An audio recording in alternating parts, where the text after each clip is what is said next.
Melanjutkan part yang sebelumnya, yang dimana Anggi memergoki Maru bersama Shinuna, yang saat itu Maru terlihat peduli kepadanya. Tapi sebelum pertemuan itu terjadi, sesuatu yang penting telah terjadi. Dan sesuatu itu adalah Maru dipercaya oleh ajudannya Anggi sebagai satu-satunya orang yang ajudannya Anggi perlihatkan bukti kuat untuk menjatuhkan Shinuna dan pengacaraan. Ya, bukti itu sebuah rekaman percakapan Shinuna dan pengacaraan saat membiarkan ayah Anggi tiada.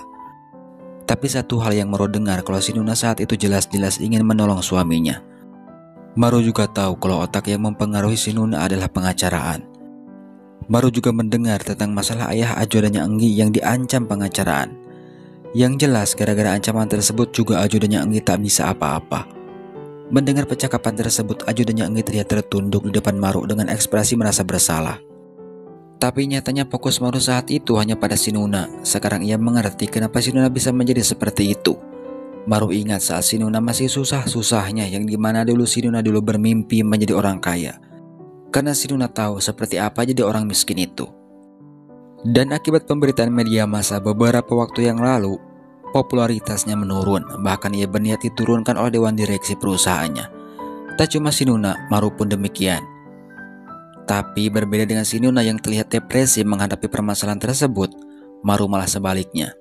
Ia terlihat biasa saja, bahkan Maru dengan adanya pemberitaan yang menyudutkannya pun, Maru malah dengan sengaja mengajak Shinuna kencan di depan karyawannya.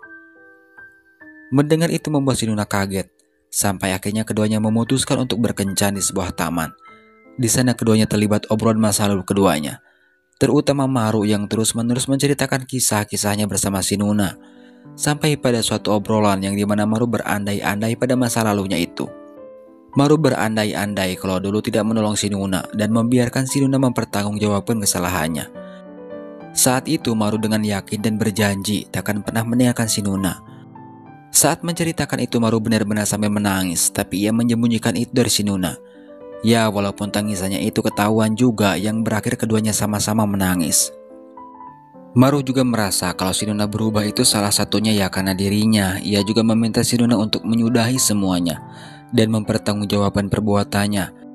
Dan satu lagi, Maru meminta Shinuna untuk kembali ke sesi Maru, dan ia akan menunggunya sesabar-sabarnya. Tak peduli berapa lamanya nanti Shinuna dihukum, katanya. Itulah awal mula kenapa Anggi memergoki Maru dan Shinuna di sana. Fakta kenapa Anggi berada di sana karena membuntuti Maru.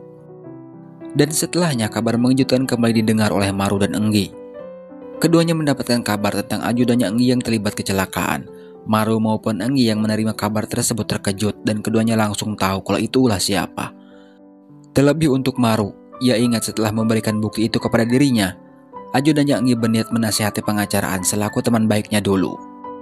Dan keduanya secara berbarengan menjenguk ajudannya Anggi. Tapi Anggi sendiri yang melihat Maru di sana protes dengan kedatangan Maru tersebut. Mungkin itu gara-gara kejadian semalam yang melihat Maru peduli terhadap Shinuna. Padahal saat ini Anggi menuduh Shinuna dan pengacaraan dalam kasus ajudannya itu. Dan Maru yang mendengar Anggi berbicara seperti itu memintanya untuk stop menuduh mereka, dengan alasan yang kalau Anggi tak punya bukti. Karena kalau sampai mereka dengar racauan Anggi tersebut, Anggi bisa dituntut balik dan Anggi bisa wassalam, katanya. Dan seperti biasa, saran dari Maru tersebut selalu ditolak mentah-mentah oleh Anggi. Bahkan Anggi menuduh Maru berniat melindungi Shinuna dan berbalik mengancamnya. Silahkan lindungi Shinuna kalau Maru bisa, katanya.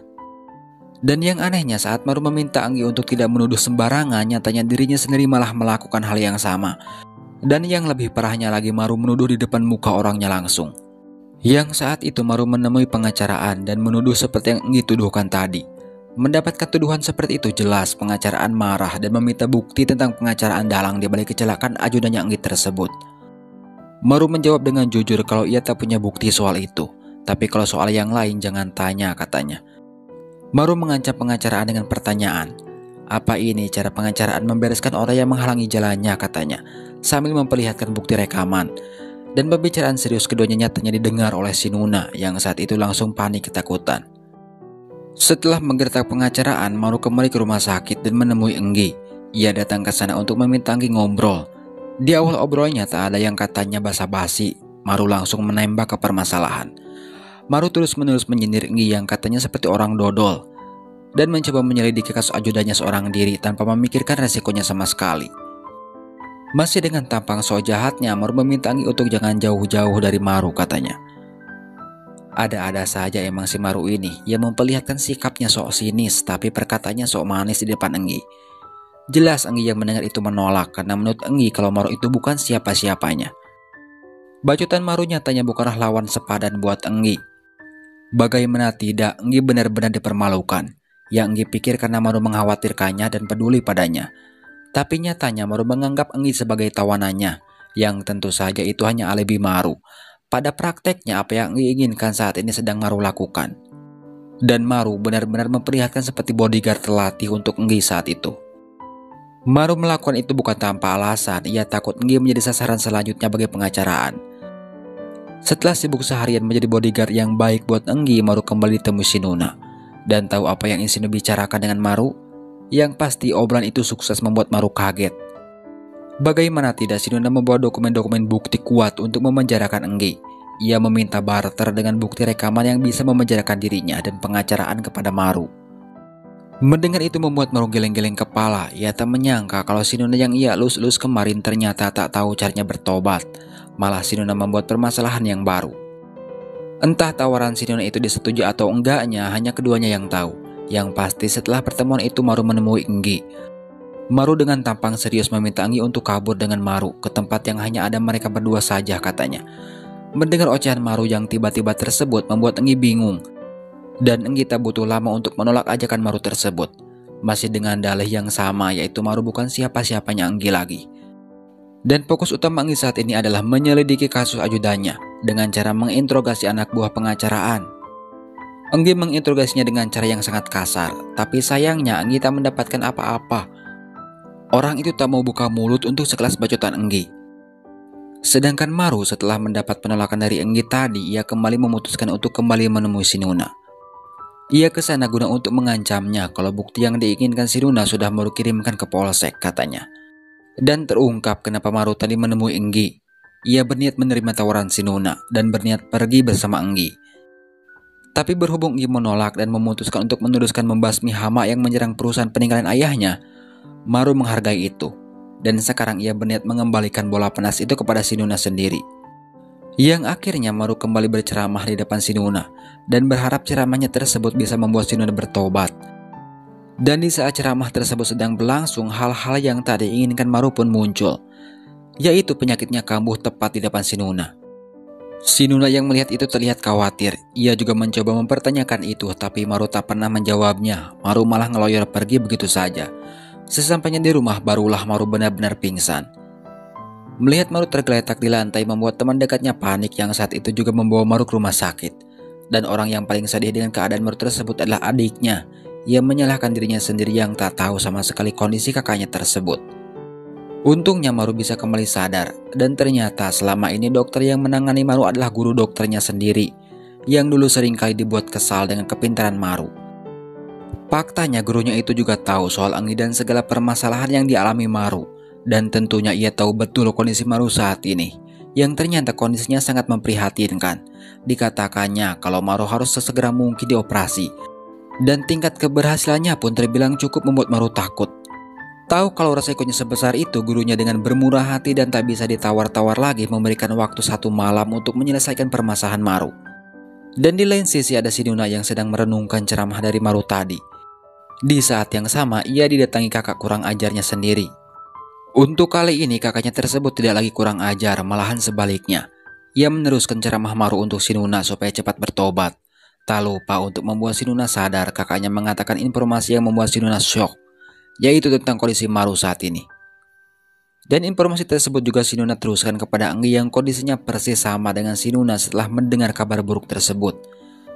Yang akibatnya membuat Anggi terpukul tak percaya dengan kondisi Maru yang ia selalu lihat Maru seperti baik-baik saja. Ditambah lagi dengan ingatan-ingatan tentang ancamannya kepada Maru yang membuat derita Anggi bertambah, ia semakin merasa bersalah. Dan fakta lainnya Anggi juga dapatkan tentang niat baik baru untuk Anggi, wanita yang disukai Maru.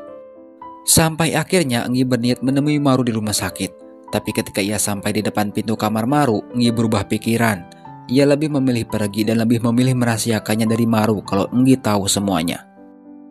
Tapi ternyata teman Maru melihat Enggi di sana dan mengatakan itu kepada Maru yang saat itu juga langsung pergi mencari Enggi.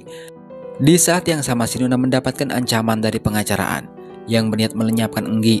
Jelas mendengar itu membuat Shinuna marah, tapi marah Shinuna tersebut sia-sia, pengacaraan sudah siap melakukan rencananya. Dan Maru akhirnya menemukan Enggi di persimpangan jalan. Enggi maupun Maru sama-sama tersenyum ketika melihat satu sama lain. Tapi sayangnya momen tersebut terganggu dengan kedatangan pengacaraan yang siap melakukan sesuatu kepada Enggi. Sebelum itu terjadi, pengacaraan keburu ketahuan Maru. Yang saat itu juga Maru melindungi Enggi dengan pelukannya. Yang berakhir Maru terluka. Tapi yang anehnya Maru tidak mengatakan itu. Ia seolah melindungi pengacaraan dengan tidak memberitahukan luka hasil elusan pengacaraan tadi. Bahkan menyebutkan bahwa Enggi hampir celaka pun Maru tak mengatakannya. Dan yang lebih aneh lagi, Enggi sendiri tak menyadari itu. Padahal kentara jelas kalau Maru menahan sakit dan memegangi pinggangnya. Enggi malah banyak tanya yang dijawab besok saja katanya oleh Maru.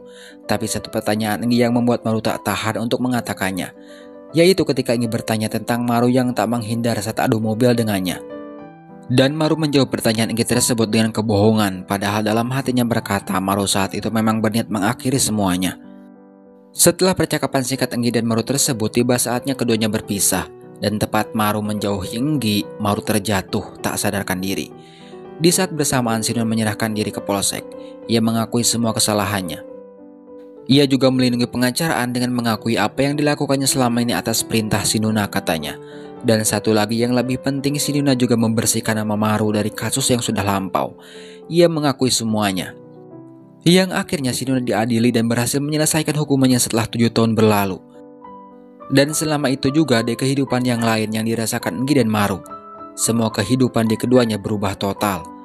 Enggi dan Maru kembali menjajaki perkenalan mereka dari awal. Yang bisa ditebak setelah Maru berhasil sembuh, Maru terlihat kehilangan ingatannya. Dan yang lebih menakjubkan lagi, Maru sekarang berhasil menjadi seorang dokter, seperti yang dicita-citakannya. Dan selama itu juga Enggi terus-menerus caper kepada Maru. Yang akhirnya setelah beberapa tahun melakukan strategi tersebut untuk menarik perhatian Maru, Enggi berhasil mendapatkannya. Dan drama ini ditutup dengan manis oleh Maru yang memberikan Enggi sepasang cincin.